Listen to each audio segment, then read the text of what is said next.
Wala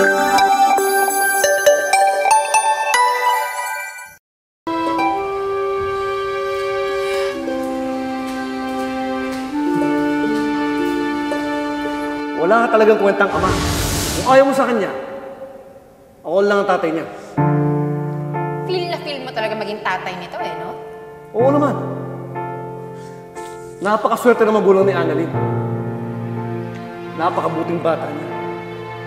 Hindi katulad ng iba dyan na napakasama ng ugali. Zoe, sana hindi dumating yung araw na pagsisiyan mo lahat ng bagay na to.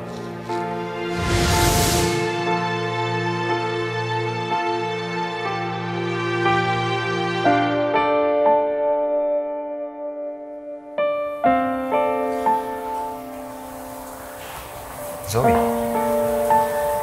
are you okay? Yes, Dad. Okay lang. I just wish Annalyn would leave us alone. Isama mo na yung Doc Carlos na yan. Zoe, alam ko nasaktan ka sa mga nasabi ni Doc Carlos. But, huwag mo na intindihin yun. He shouldn't matter. Hindi mo naman siya kaano-ano, right? Right. Hindi naman natin siya kaano-ano eh. So, kung may sabihin man siya, or may sabihin man yung ibang tao, okay lang, hindi ako magpapa-apekto.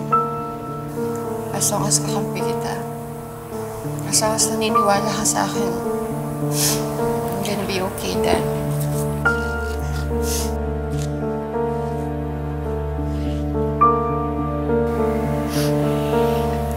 No.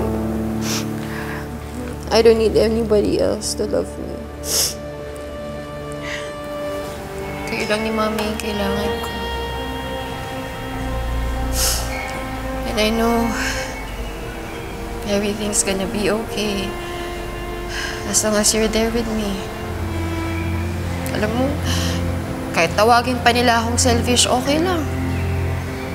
Kasi you're the only dad that I have.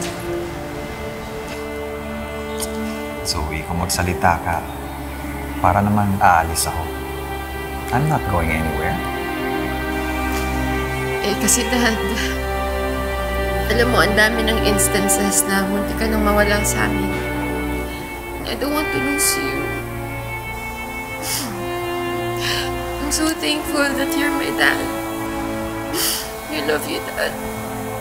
I love you too, anak.